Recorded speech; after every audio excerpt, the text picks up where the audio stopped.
السلام علیکم بچوں. یہ ہے ہمارے انکل. یہ بہت اچھے انکل ہیں. ان کی ایک اہم خصوصیت یہ ہے کہ جب کسی بچے کے ذہن میں کوئی سوال آتا ہے تو یہ جواب دینے کے لیے فوراً اس جگہ حاضر ہو جاتے ہیں اور بچے کی اس ذہنی پریشانی کو حل کر دیتے ہیں. آئیے دیکھتے ہیں کہ آج یہ کن کن کی پریشانی کو حل کرتے ہیں. آج تو ماہ رمضان کا آخری جمعہ ہے. ابو نے کہا ہے کہ آج یوم القدس کی ریلی میں جانا ہے، مگر اتنی گرمی، روزہ بھی بہت لگ رہا ہے. کیا کروں؟ آخر ریلی میں جانا کیوں ضروری ہے؟ انکل آپ؟ جی ہاں بیٹا، آپ کے ذہن میں سوال آیا اور میں حاضر. انکل بتائیں نا، ریلی میں جانا کیوں ضروری ہے؟ بیٹا دیکھو، دراصل گھر سے باہر نکلنا اور ظالمین کے خلاف آواز بلند کرنا ہمارا الہی فریضہ ہے. آج جتنا دنیا بھر میں فلسطین، شام، مصر، بحرین وغیرہ میں ظلم ہو رہا ہے، اس کا ہمیں بھی احساس ہونا چاہیے. جیسا کہ رسول خدا فرماتے ہیں، مسلمان ایک جسم کی مانند ہے. اگر کسی ایک حصے میں درد ہو تو پورا جسم بے چین ہو جاتا ہے. تو بس ہمارے کسی بھائی کے ساتھ ظلم ہو رہا ہو تو ہمیں بھی کچھ کرنا چاہیے.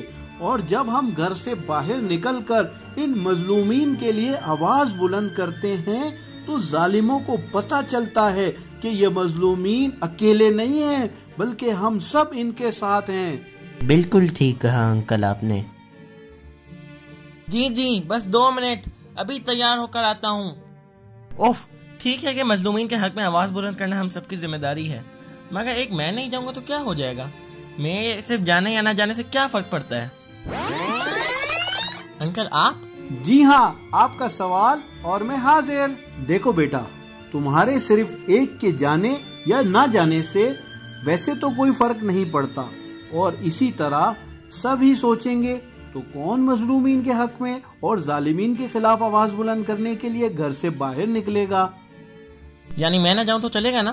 بیٹا میں تمہیں ایک واقعہ سناتا ہوں. جب نمرود نے حضرت ابراہیم کو آگ میں ڈالا، اس وقت ایک چڑیا مسلسل ایک قطرہ پانی کا منہ میں لے کر آگ میں ڈال کر آگ بجھانے کی کوشش کر رہی تھی. جی میں نے یہ واقعہ سنا ہے. اچھا بتاؤ، کیا چڑیا کا قطرہ آب سے نمرود کی آگ بجھ سکتی تھی؟ نہیں. پھر بتاؤ وہ ایسا کیوں کر رہی تھی؟ نہیں معلوم. میں بتاتا ہوں. وہ دراصل اپنی ذمہ داری ادا کر رہی تھی. اسے معلوم تھا کہ ایک قطرے سے آگ نہیں بجھنے والی، پھر بھی صرف اس لیے کہ اللہ سوال کرے گا کہ ابراہیم آگ میں جل رہا تھا تو چڑیا تم کیا کر رہی تھی، تو وہ جواب دے سکتی ہے کہ میں اپنی ذمہ داری ادا کر رہی تھی. اسی طرح کربلا میں جب ایک بوڑھا 112 سالہ شخص دین اسلام کے لیے جنگ کرتا ہے اور شہید بھی ہو جاتا ہے، وہ کیا کر رہا تھا؟ صرف اپنی ذمہ داری ادا کر رہا تھا. روز قیامت انسان سے صرف اس کی ذمہ داری کے بارے میں سوال کیا جائے گا، یعنی صرف کوشش کرنا ہمارا کام ہے، نتیجہ اللہ کے ہاتھ میں ہے. بہت شکریہ انکل، اب مجھے سمجھ آ گیا کہ میرا جانا کتنا ضروری ہے. ابو ابھی آیا. اوف، اتنی گرمی. ٹھیک ہے، ریلی میں جانا ہماری ذمہ داری ہے، مظلومین کے حق میں آواز اٹھانا بھی ہمارا فریضہ ہے، مگر یہ کسی اور مہینے میں، میرا مطلب جب روزہ نہ ہو، بندہ پانی پی سکتا ہو آرام سے، تب بھی تو ریلی ہو سکتی تھی نا، صرف رمضان میں کیوں؟ انکل آپ؟ جی، آپ نے سوال کیا اور میں حاضر. بیٹا میں بتاتا ہوں، رمضان میں ہی کیوں. رمضان میں روزہ رکھ کر انسان اپنے اندر تقوی پیدا کر لیتا ہے. تقوی یعنی اپنے نفس اور شیطان کی غلامی سے آزادی.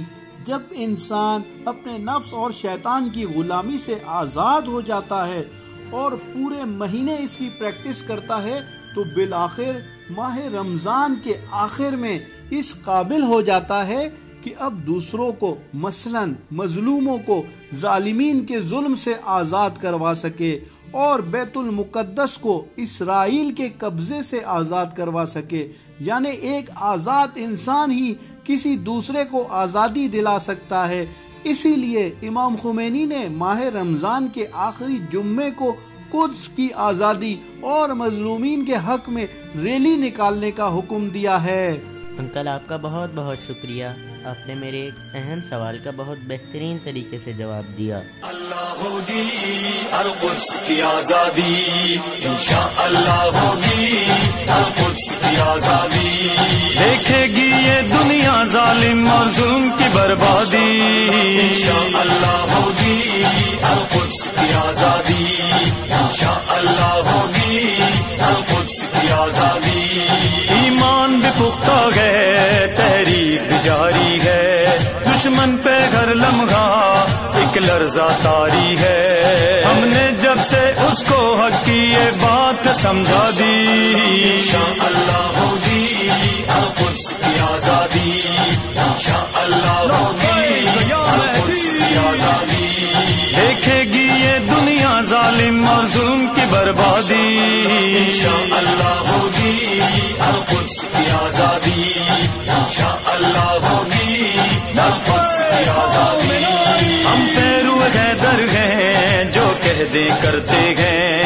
دشمن جیسا بھی ہو ہم لوگ نہ ڈرتے ہیں، ہم نے گھر میدان میں اس کو یہ جھلک کے دکھلا دی، انشاءاللہ ہوگی القدس کی آزادی، انشاءاللہ